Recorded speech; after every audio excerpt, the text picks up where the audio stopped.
Hey, hey, hey, welcome back to Stop It. I'm your host, Emily Erb, and I'm super, super excited. I have a guest today on the show, and she is fabulous. She has amazing energy. And she's actually one of my students. And so we're going to have just like a really great conversation. We're going to talk a little bit about her story and the transformation that she has gotten and the things that she's learned along the way. And she has a lot of expertise. She's also a fellow entrepreneur herself. So we're going to learn a little bit more about that, which is so awesome. So without further ado, meet my friend Angie. And you know what, Angie? I should have practiced how to say your last name. Oh, Sollenberger, it's fine. It's Angie not like, Sollenberger. yeah, but you can call me Ange. It's 100% okay. That's like what most people know me as. And I consider, like, when someone feels comfortable enough to just say Ange, I'm like, oh, we are now kindred spirits. Like, you just get it. So, and not everybody's about that, but I get that. Like, so yeah, Ange is what most people know me as. So, Okay. yeah, I'm excited to be here. Thanks for having me. I am I always get a little nervous asking my students to come on here because there is a vulnerability of sharing your story. And it took me a little while to be able to put out my own story and to continue sharing that. So it takes a lot of bravery and courage. And so I'm just so grateful that you're here and that I'm hopeful that we're going to create some freaking magic and Girl, yeah, bring magic it. wonder. Get ready. Strap in and buckle up, sis, because we're going for a ride. Well, and you and I have been talking so much between like our voice memos on texting, and I'm like, people need to hear these conversations. They're so good. And I'm like, you got to come on. You have to come on and just bring your energy and expertise and all the things. So Oh, that's, let's yeah. jump Here. in and start All with your right. story because I feel like that's the easiest place to start is your story. Yes. Okay. So I was thinking about this because like I'm probably going to use some like therapist analogies and things today. And so I was like, all right. So it'll be like probably in layers, healing is in layers, telling our story, owning our story is in layers. So I don't think we're going to dive in immediately to like the Titanic, right? Cuz like think about that. That's where healing happens when you're like 2 miles under the surface going back to those childhood wounds, girl. But Hmm. if you're not prepared, then what happens is remember that like submersible that imploded a few years ago? Oh my gosh. Yes. Yes. Girl, that's what happens when you are driving through your life with like a little Nintendo controller and you're like, I got this. And everyone around you thinks you're an absolute Looney Tune because they know you're not ready. And look what happened. So, we can't dive too fast, to dive too deep too fast. But anyways, I am an open book, honestly. If it blesses somebody, cool. You like literally a friend of mine says that God uses rocks and donkeys, and so I'll be that ass that just like lets people come listen, my woundedness can help somebody. My story. I've never heard of rocks and donkeys. That's hysterical. But Girl, rocks and donkeys. What does that metaphor mean? girl, that he uses acid, like it's biblical. I don't know exactly where, but like, no, God uses those that are hot. Look back at people in the Bible, okay? Like Yeah. David, who had an affair, who killed somebody. Like, look at all the people throughout scripture that are like just a hot mess. And like David, right? Had an affair, killed someone, like, but he was known as a man after God's heart. He wrote like most of the Psalms, like lamenting, and then had those like but God moments. Like, girl, God uses rocks, like when someone's dumb as rocks Hmm. and as much of an ass as a donkey. So, Okay. That makes sense now. Lord use me. Okay. So, so how do we get connected? Yes. Yeah. Okay. So, cool story. So, like in 2021, I was on this weight loss journey, one of many. And, I went to the healthy weight management clinic. And so I actually did it twice. The first time it was in 2018, and then I stopped doing it because I was in an unhealthy. It's a whole thing. We can do that another podcast episode, but I was just Mhm. dating a loser, and so I stopped doing it, and I gave up on myself for a little season of life. But then in 2021, I was ready and I was back. So I was going and I was macro counting and I was learning so much. And then, part of the program, you have to come in and meet with like a dietitian or a Hmm. exercise physio. You have to meet with Exercise all, physiologist. Yep. yeah. Hmm. And like, so you're teaching me all this stuff. And then there are the two trainers there, Ryan, and I forget his name, but great people. Corey. Hmm. Great people, man. Um, and so we met, and I was like, I don't know if she remembers me from high school, but I definitely know you. And I went to school with your sister, Sarah. Hmm. So I was like, oh my God, somebody from high school knows that my fat ass is here needing help. And it was really embarrassing for me, but I was just like, well, I'm going to pretend that she doesn't know me. And I mean, we didn't really at that point, but it was so informative and you were so professional and so kind. And I was like, this is so great. And like sometimes people throughout life, like they inspire you Hmm. or whatever, but or you admire their stuff like on social media, but you don't really engage or Hmm. you just watch. And so that's kind of what happened. Like for a few years, I was like, wow, this girl's really awesome. And I had learned so much through that program and I lost a lot of weight. But then professional yo-yoer here. I gained it all back. So, what drew me back was like a year ago, and I was on like a journey with health stuff and some other things. And I saw that you were posting all this stuff, and then you were having this party in Strasbourg, like your Hmm. launch party. And I was like, I want to go a launch party. This sounds so fun. Um, and it was just so cool. And I was all about your vibe. And I still remember, I don't know if it's lime green, but the Yeah. exact color.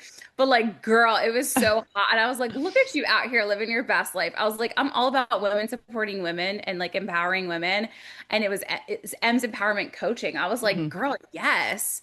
And Hmm. so I was just all about it. And I remember I like bought the program that day because I was like, it's time to just do the thing, stop making excuses, stop pussyfooting around. It's like coming to therapy, you think about it for 10 years and then finally one day you just pull the trigger. And I Hmm. was I was just simply ready. Like there's stages of change. Oh my Yep. God, I'm talking so much. I'm sorry. But there's stages of change and you can be in the pre-contemplative phase forever where you're like not aware, right? You're ignorant.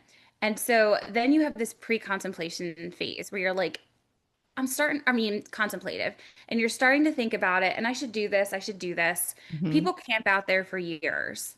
Then it's the preparation, then the action stage, and then maintenance. And I was just ready to deep dive. And Hmm.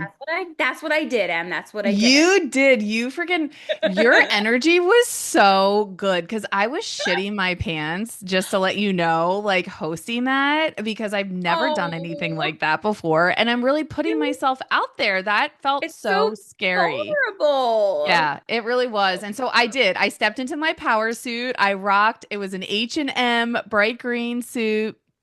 And Girl. yeah, and you brought it like you when you came in, like you just exuded like possibility and excitement. And it was so cool to see like that energy from you. And I'm like, oh my Oh, gosh, like this is so awesome. And then when you did, you purchased my program like that night, and I was so excited. I was like, oh my gosh, yes. And but I also know how hairy and scary it can be at the same time, where you're like, yes, yeah. I want to do it, but then you have all that fear that comes up that then you're just like, oh, but what if this doesn't like work for me? What if like I don't stick with it, right? All of the fear. Yes, all the fear.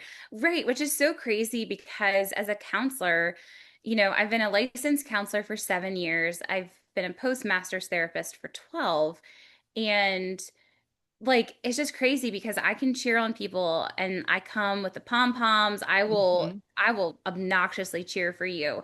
But then I wasn't always taking my own medicine because I was like, but this, but that. Like I know my real thoughts or like just the thoughts of like I can't do this because I'd been through that struggle so many times. And then there were barriers and like I just made excuses before of like, something would happen and then I would lose, I'd gain a couple pounds back and then you just give up and you're eating half of a Dairy Queen ice cream cake in one night. Like, Hmm. no lie. Ask my husband. I took piece after piece after piece. And then I hated myself and I was like, girl, WTF emotional. Hmm. So, Hmm. and that goes back to my childhood wounds, but we'll get there. But like yeah, I was just finally ready where I was like, you need, see, I'll tell clients, I'm like, you need to talk to yourself like you're someone you love, like talk to yourself like someone you love. Like, would Hmm. you let a friend, your bestie, talk to you? Would you let them talk about themselves the way that you're talking to you? And if you wouldn't, girl, get behind me, Satan. Like, don't say that stuff to yourself, like Yeah. so mean. And I still can be. I still have those like intrusive thoughts where it's like, I could tell you what some of them are. They are so unhinged. I'm a little scared for your listeners because they are scary. Yeah. How, like, really scary? I mean, they're not nice. Hmm. Do you want to share them? Sure. Okay. Like get up, you fat fuck, it's time to go work out. Mm, Like stuff hmm. like that. Like get Hmm. up and Hmm. like just like these really horrible things. And some of them are like things that people spoke over me over the years.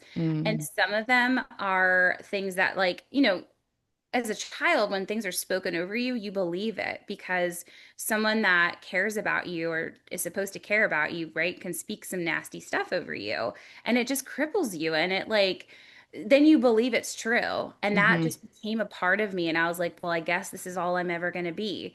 Like, I'm really nice and I'm funny and I'm the funny fat friend. But like, believing I could actually show up for myself. Like, I think one of the most powerful things was on one of our coaching calls like a year ago and you were like, it was something about like, you have to like envision it first, like you Mm, have to actually believe that it's possible. And I was probably ugly crying and I was like, but Em, I just don't believe that it is possible because it's hmm. never happened before. And I was ugly ass crying, right? Hmm. Ugly crying. And we dove deep into my trauma that day. And so, because I had never done it. And so even now, like, okay, girl, today I stepped on the scale and I'm down 1 pound since yesterday. So it's actually 80 pounds. And like, that's so crazy to me, but I'm still cautiously optimistic Hmm. because there's this fear in me that it's not going to be forever. And then when those thoughts come up, you just have to throat punch them? Throat punch him, Angie. What? Or like uppercut them. You just got to be Yeah. like, "Ugh." Well, thank you so much for sharing that. And like, especially sharing, like that inner critic and some of the things that come up for you. And Yeah. just like, and even just sharing how important it is to create that awareness and see what are you saying to yourself? Like, would you ever say that to someone else, to a friend that you loved, your child, like your mom, your sister? And I used to bring that question up a lot when I worked at Healthy Weight Management. And they're like, no, I never would. And it was like, but how do we change that? Right. And it's first starting with like just creating awareness around the stories that you're telling yourself. Right. And that's always the first step. Um, do you feel like so we met at the launch party and yeah, so that was a little over a year ago, right? Do you find how have things changed for you like a year ago? Like what are some things that you're doing now that you weren't doing before? And maybe that could involve like the inner critic that comes up for you. Do you shift out of that quicker? Yeah. Or it Yeah. could be like physical things that you're doing too, not just exercise, but Yeah. So, I mean, I think it's three parts. It's all encompassing. And sorry, I'm just gonna interweave therapy to this. So I free, love it. I'm here free for session. it. Yes. So, thoughts, feelings, and behaviors. And that's the model CBT, cognitive behavioral therapy from Aaron and Judy Beck out of Philly. But we have to first change and untangle our thoughts and ask ourselves, is this true? Is this kind? Is this helpful? Right? Change your thoughts, then change your behaviors, making patterns, consistency, and lastly, the feelings. Like if I just wait for the willpower or to feel like I'm ready, Mm. girl, you're never going to be there, right? You Yep. know that. And Yep. like, it's like, okay, I was just actually voice messaging a friend this morning because she also is on a health journey. And like I said to her, I was like, the biggest thing is consistency and just the willingness to get back in the saddle when you fall off and just get back on it because like I'm not a parent, but I was comparing it to parenting, like how many times, do you not want to go wake, go answer your crying baby in the middle of the night? How many times do you not want to clean up a poop explosion? How many times do you not want to clean the house for the 20th time and put the toys away, right? But you Mm-hmm. just do it anyways. How many times do you not want to do stuff? Mm-hmm. And the power is in just doing it anyway. Just do it. Mm-hmm. Just do Yeah. it. And the habits will eventually change. The habits and the mindset will eventually lead to a change of feelings. But our feelings lie to us all the time. They do. They're lies. And we have to ask ourselves in the moment when we're having a really big emotion, like a 10 out of 10 kind of emotion, even an 8 out of 10. You got to say, okay, the thoughts that I'm having right now are not true, or they're not more true because I have a big feeling. Our emotions lie to us.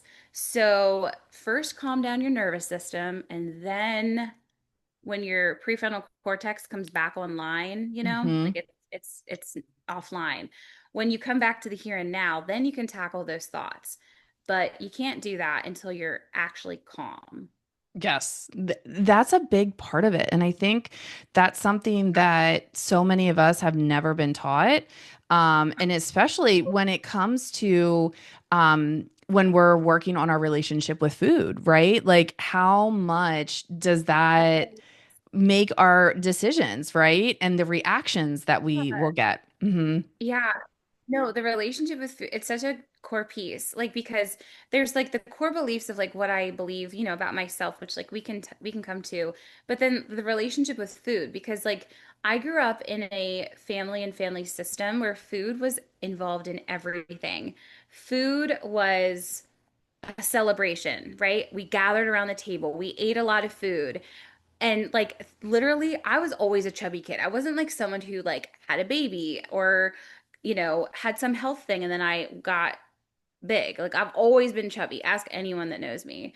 And like, because it was like clean your plate. And then it was like, oh, be a good girl. Like, oh, if we have extras, it's like, oh, Ange, here, you eat this. Or no, oh, I can't, you eat this. And I was like, no, no, no, no, no. Like I would Hmm. do that. But then when you do that over your whole life, like obviously what starts to happen.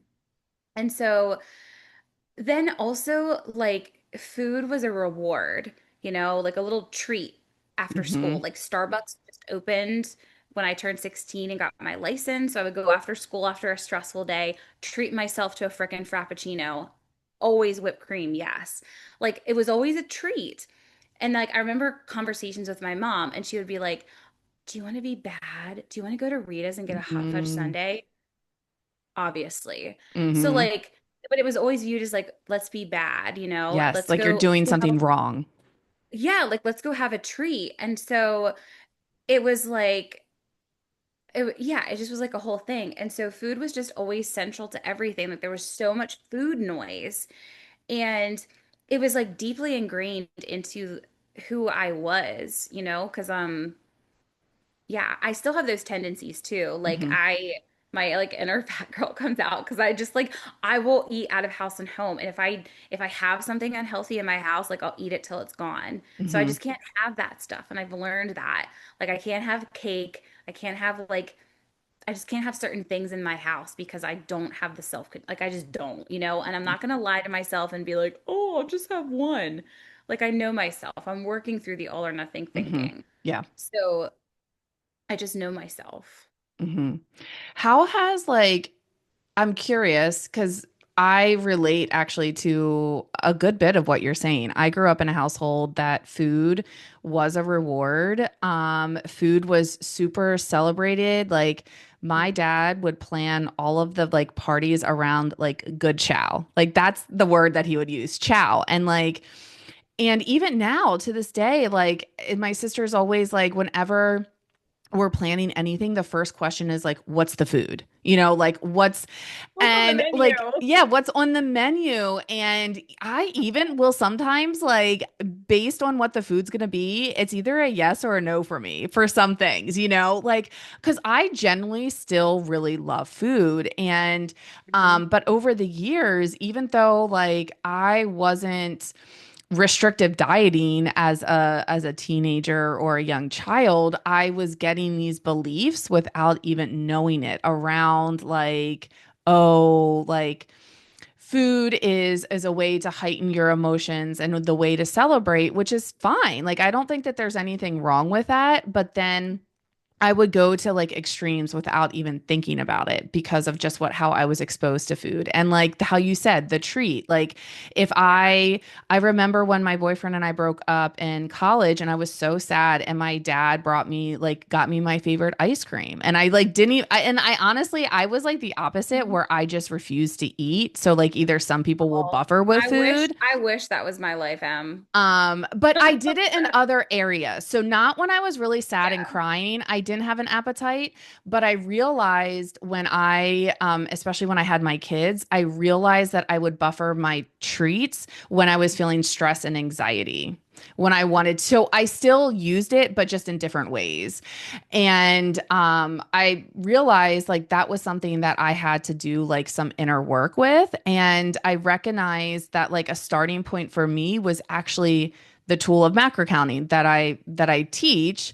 And it's like a good starting point for a lot of women that I teach. And so I'm curious to see how that like the way I teach it, like, has that helped you at all with starting? And like you said, growth happens in layers, you know, so it's not like you're going to get to the deep dive of the Titanic, like you said, with your relationship with food. But like, was that like like one of the onion layers that helped you start to peel that back? Yeah, honestly, because I had done stuff before. Like if it feels super, super restrictive, then that's a problem for me because I have these perfectionistic tendencies. Hmm. Like anything worth doing is worth doing right. That's how I grew up. And so if I couldn't be all in or as soon as I had made a mistake or fail, then that was a failure. And so I learned how to count macros first at Healthy Weight Hmm. Management. But there were times that I was like, but I don't know if I'm doing it accurately. Like, well, how do I know if it's a quarter cup or like weighing things out? And I got so like caught up in that.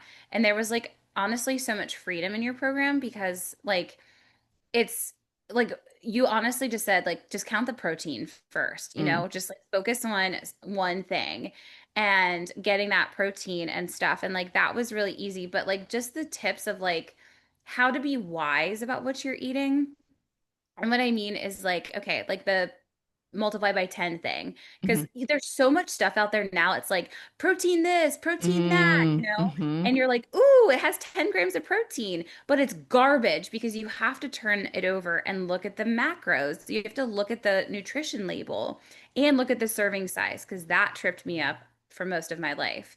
Because I'd be like, ooh, this is only this many calories, but I would have 7 servings, Hmm. like you're not supposed to eat an entire pint of Ben and Jerry's when you're sad. So, like, I learned how to do that and then multiply it by 10. And if it's garbage, like it's because the calorie, you know what I mean? It's just like looking at the whole picture of Hmm. things.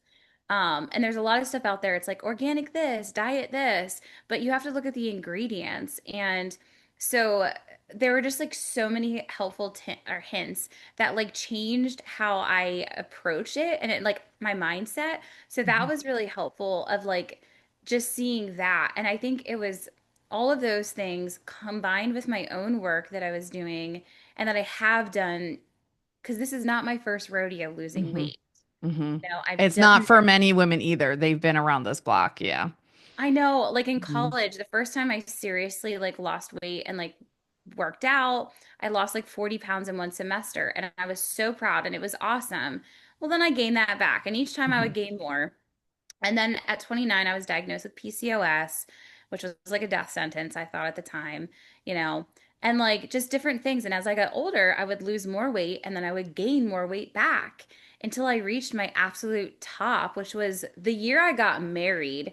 When I reach my goal weight, I'm going to have my wedding pictures taken again because I don't want my wedding pictures to be what they are because I was literally my heaviest in 2023 Hmm. and it's so sad.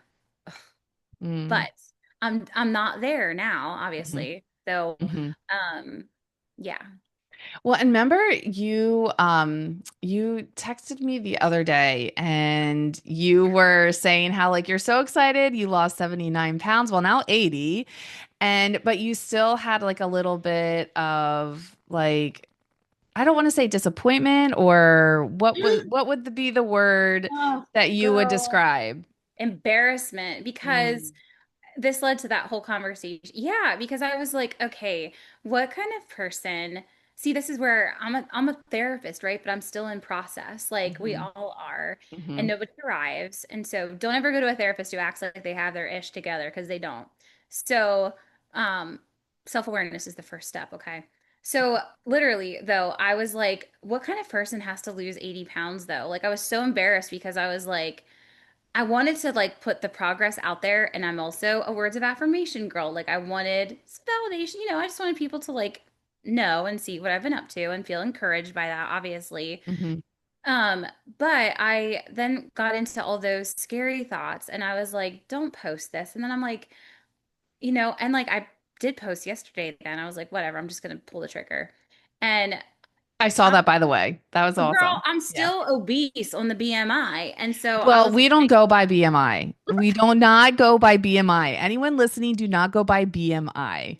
It's so outdated. It doesn't like, I would literally have to tell like really muscular men that they were obese when I would do like health screenings for them.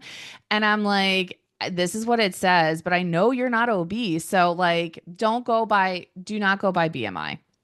I know. There's like, okay, this certain memory just came up and it's so funny, like how, I don't know, you just get these like downloads of things. Mm-hmm. Remember in like high school when you had to go down to the health room and they would check your height and weight and Yes. then they do that thing where they pinch like your fat in The skin different areas? folds. Yep. I learned that Oh in my school. gosh, Learned that in trauma. college. Yes. Girl, okay, and they would pinch my bingo arms because like we all have problem areas, right? Like mine are my thunder thighs and my bingo arms. And if you don't know what that is, it's when you raise your arm and there's that jiggle, the jigglies, Yeah. okay? So like and oh my heavens, I was in high school and I was like, please don't do this to me. You know? Mm-hmm. And like oh my gosh, just like the stuff that would come up. Sorry, I just randomly had that. I haven't thought about that in years, but I just had a memory pop up and where I was like, ugh, and there was so much shame. But Mm-hmm. I decided to post it because there's people out there that maybe they don't have as much to lose as I do, like pounds wise, but they're in a place where they feel stuck. And like it all starts in the mind, right? Mindset over muffin tops, Mm-hmm. girl. Mm-hmm. Yes. And what did I tell you? Were shocked at my response when I got back to you. You were That was so shocked. annoying. I know you probably you probably were so annoyed. I actually feel like I annoy a lot of my students when I respond with a question or questions, and they're like, because we just are like, okay, we have this problem, we want to fix it. Like women tend to be fixers and we want to take the action, and a lot of the action that we think we should be taking is Yeah. actually like not what's really going to essentially serve us. So that was interesting to hear you say you're like, I was really surprised. I thought you were going to tell me to go do this, this, and this. And I just asked you. But I Yeah. was. No, it's one of the, see, this is when you know something is good for you. It's a word because it's not what you want to hear or you're expecting to hear, but it's what you need to hear in that Mm-hmm. moment. It's just a Mm-hmm. little gift, right? It's Mm-hmm. just a little gift in that moment. And that was just like way different than what I was expecting, but in the best way. Mm-hmm. Yeah. Did it get you thinking a little bit? Did it disrupt that pattern of thinking of I mean, yeah. Mhm.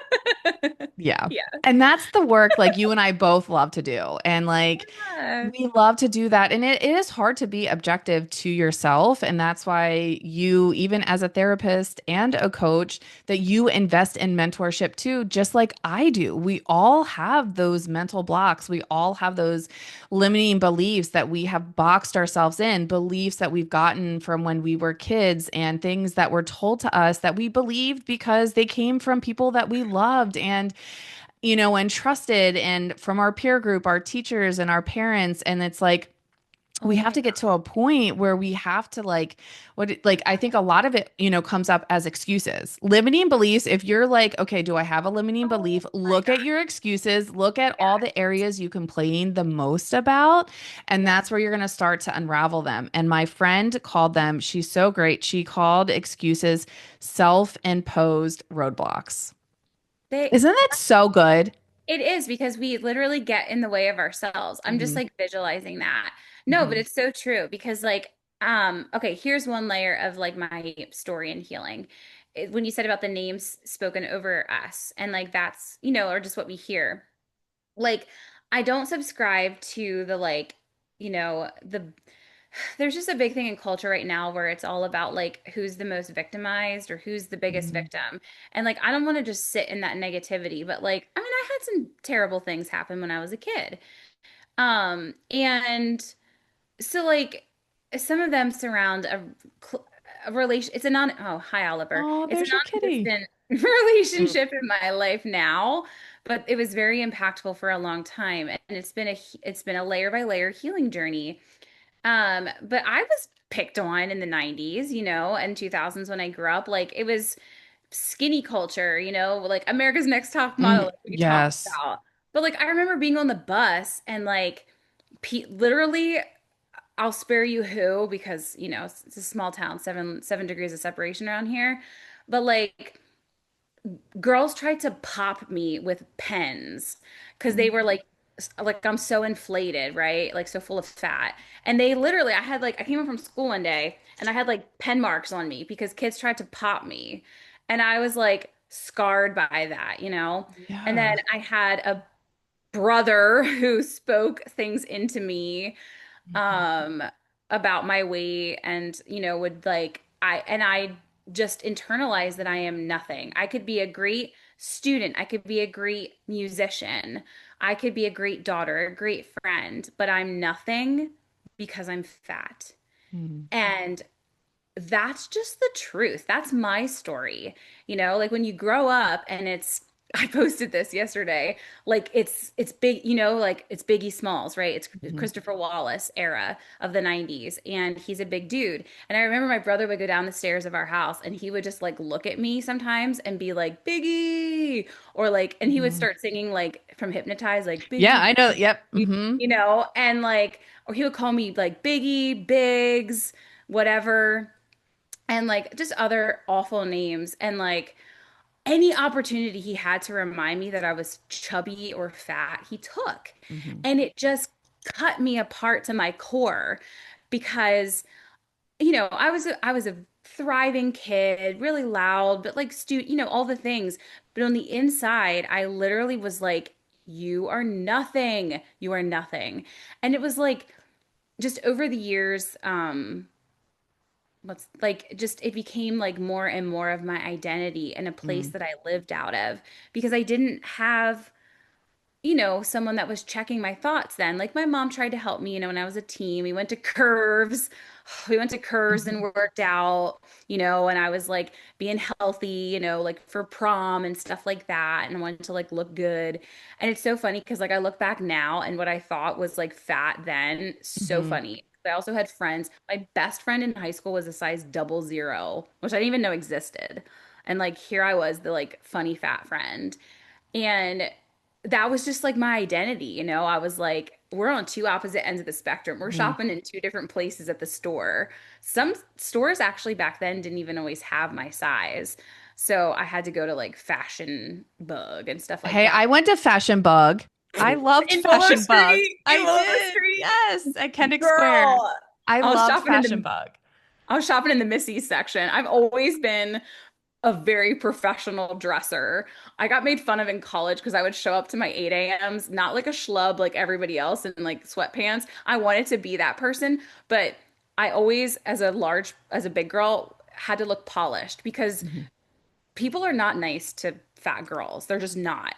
And we've come a long way with like stigmas and how we treat, body positivity is a whole other conversation because I think that can be toxic to a degree because we want to promote healthiness, not just Mhm. accept that we're overweight and unhealthy.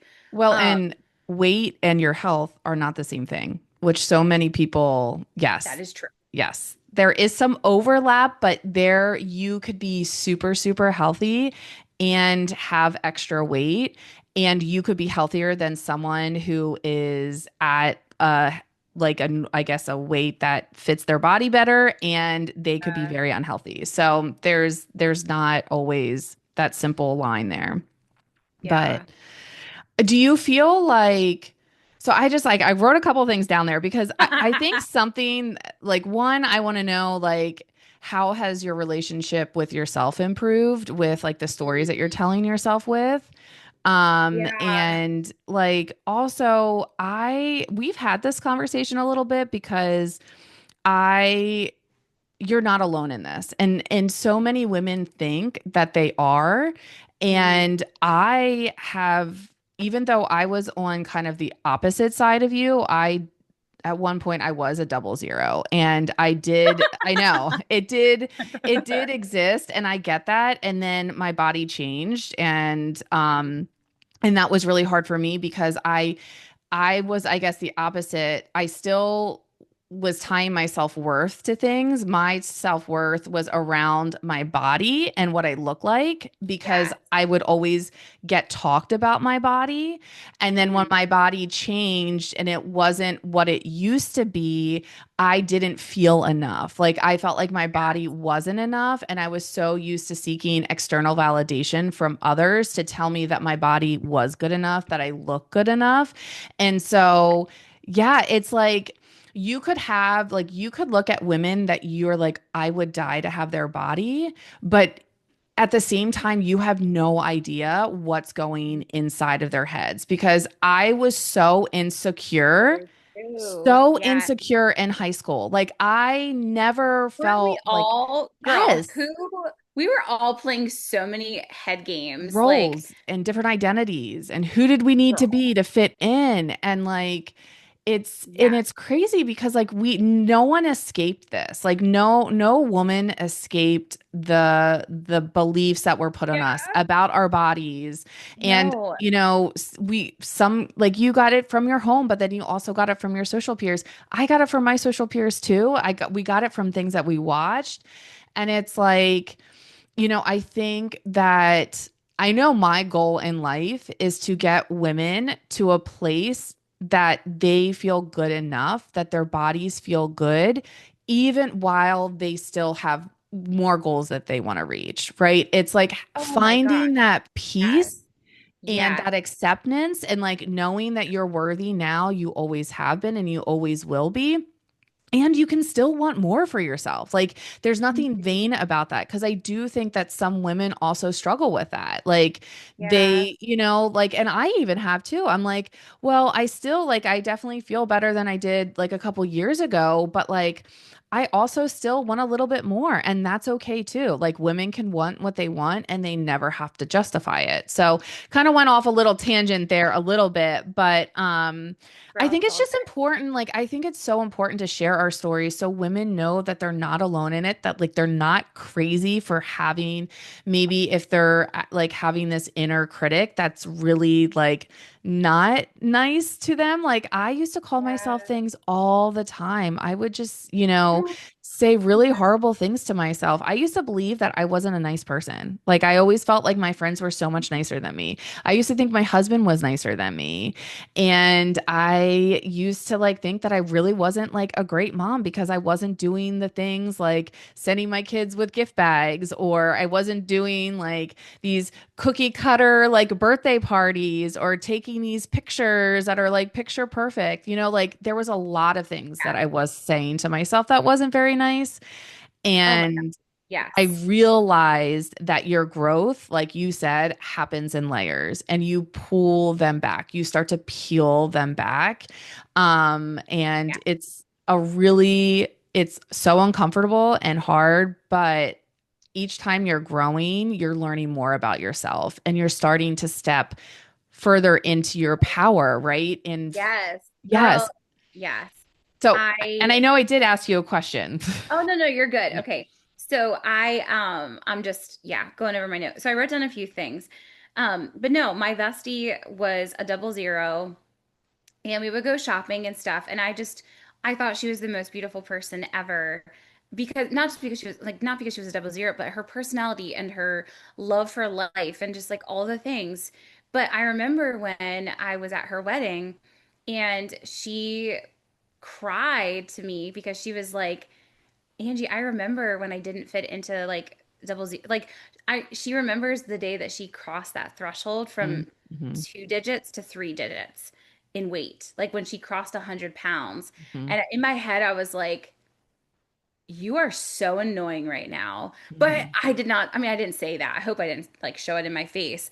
But I was like, wow, what a great problem to have. But like Mhm. there's a common unity in females that Mhm. like you said, yeah, we have the struggles are different. It might be a different flavor, but Mhm. it's still a struggle and it's still that self-worth stuff. Mhm. And just some things that stood out was like, okay, one, the pretty face thing. Or sorry, I just wrote that down. So the I was told growing up, like, oh, you have such a pretty face, you have such beautiful skin. And, I was like, thanks. So, like, I was like the opposite of a butter face, right? Where people are like, oh, everything butter face is so Mm. pretty. And I was like, I have a pretty face, chubby waist, like that Missy Mhm. Elliott song, Yep. thick legs, inch. In the Okay, shape. Yep. bro, you know. I know it. So, like, but that was my story. And I was like, yeah, but like that's just me. Like I have a nice face, just like take the headshot, right? But everything else is like, ugh, scary. Mhm. But I think a beautiful thing is the both and, like you said, Mm. like I'm in process. It's not this or this, it's both. It's and. So like I can go to the gym and reach a new PR leg pressing 195 pounds and I can still be on my journey. Mhm. I can be eating really healthy and sometimes have a snack and let myself do that without shame. Like I just finally I think things just clicked, and it wasn't like an aha moment. It was a series of ahas that Mhm. all just accumulated together. And the biggest thing was like letting myself celebrate now. Like as a therapist, my supervisor years ago said, Ange, we're in the business of selling hope. We're also in the business of celebrating small victories. Mhm. And I was like, wow, because I was really feeling burnout at that time. I was like, none of my clients are getting better. Like, what am I doing wrong? And I was, personal. I was all about me. What was I not doing? And he's like, we're in the business of celebrating small victories. And I have to. And you know what? I Mhm. decided that I'm going to show up for myself the way that I show up for my friends with the frickin' pom poms, Mhm. being obnoxious. I decided to heal the inner child in me because I was like, girl, nobody was speaking those words of affirmation into you as a kid. You literally felt like a worthless piece of crap. You Mhm. just felt like it didn't matter what positivity I put into the world. At the end of the day, you were fat, and that was the worst thing ever. It Mhm. was the most terrible thing ever. I mean, it's pretty not good to be unhealthy, but you know what I mean. Mhm. So like I just decided to show up for little me and Mhm. like picturing that side. I have a picture actually of my dad and me, and it's him, like it's me taking some first steps. And he's smiling. He's like behind me, and you just see me like walking, like it's a picture of me walking toward the camera. And I just picture this young girl and like who she needed and who would she have been if she had someone. And I had lots of lovely people, obviously, Mhm. and loving parents that poured into me, but there were always those things that were lacking. And if I could go back and like reparent myself or just be who you got to be your own hero, you have to be the Mm. person that you needed. And Yeah. that is honestly the key to healing is being who you needed. Mhm. You rescue yourself. You have to participate in your own rescue. Yes. Girl, Yep. yes, put your own life preserver on, right? They can Mhm. toss it out to you, Absolutely. right? Yes. But if you don't put it on, you are going to drown. Mm-hmm. Yeah, absolutely. That's so good, Angie. I think that's so important. And I think when women start to think for themselves and to start like doing things differently and doing that like inner child work for sure and looking back and getting curious. I love this work. I think it's so important. And I know I do this like it's like, and I think that's why we like mesh so well together because it's like I love to do this work, inner work as well in my program. And then also it's like when women are like, I want like the next level, I want more, like, and I want to go into my childhood stuff, like therapy, right? Like Oh my having that. gosh. Yes, because it Yes. is important. Like it's part of the process. So I know you have to get going here. But Do can I have to you go to just I have to go to work. I have to I go know do you have to I have to go to go do work. You got to therapy. go do therapy. But can you just, okay, so could you just say something that you would have needed to hear so that you could say yes to investing in the program that I have? Like, what would you have needed to hear? Or what do you think someone would need to hear if they're like on the fence of trying something new? And then, can you let people know where you're at, like where people could find you if they're interested in doing some of this inner child work and healing with therapy? Sure. Okay, so I would say if you are ready to thrive and not just survive, then you need M's program because, like, do you want to flourish, right? It's springtime. So, like, do you want to flourish? Do you want to thrive?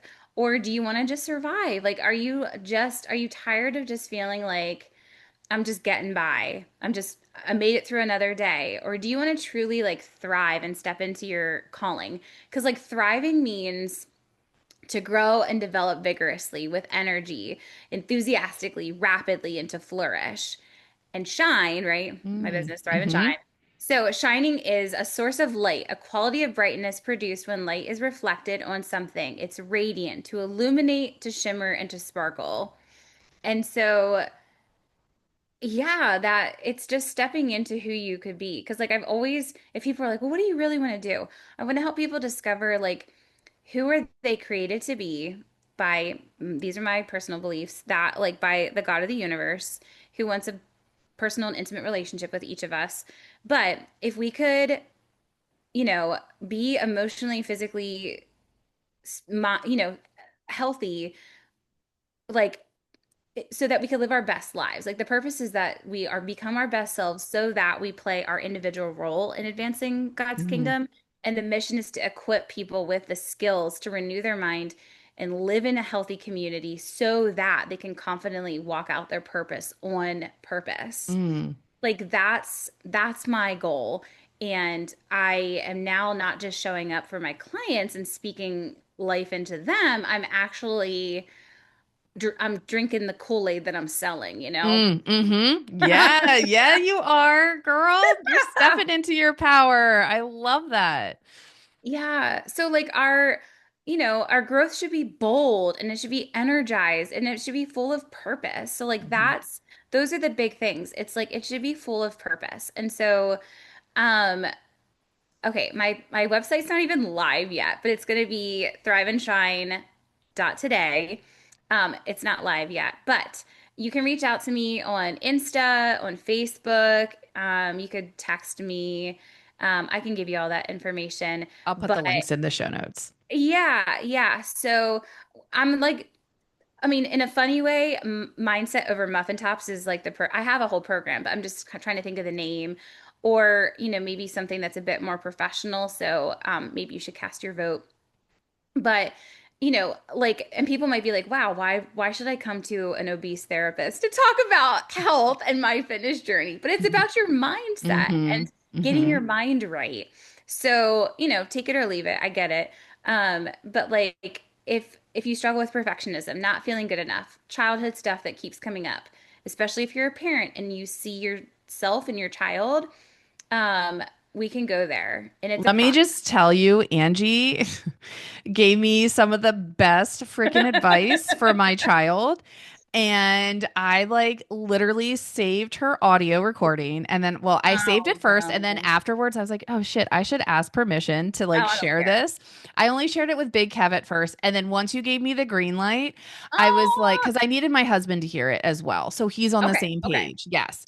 And then I just shared it with like five of my other friends because we need to work together. We need to like learn this stuff. We And do, girl, we you do. gave me such great advice with my son. And so I You're so just, cute. yes, Okay. yeah. Guys, I didn't So even pay her to say that. she totally didn't. She did not. But no, Angie, I think you're so great. And thank you so much for coming on and just Oh sharing my like gosh. Thank I you. mean, you really shared. So, and I love that. Like, I think it's so important because when we can hear this, other women are there's going to be women that relate and they're going to have this, like, such a sense of relief knowing that they're not alone in this and that there No. is another side to this and that our growth is also never done either, right? We're always Oh, peeling we're back those always in layers. process. Yeah, Yes. it's a deeper it's a deeper healing. Like we're all in Mm-hmm. process. We never arrive. And so for some people that's obviously very distressing. We never arrive, but you have to get to a place where you can accept that. It's the both and, right? Mm-hmm. I am enough right now today where I Mm-hmm. am, and I want to continue to become a better version of myself. Girl, preach it. Yes, I'm so here for that. I think it's so, so important. So, well, Angie, thank you so much for coming on. Thanks for And having me. yes, you're so welcome. And my listeners, if you want to learn more from Angie and you want to follow her, I will put all of her stuff, all the links in the show notes so you can reach out to her. And guys, don't forget that I believe that life is always happening for you. So I can't wait to see you in next week's episode. Hope you guys have a fantastic day. Bye. Bye.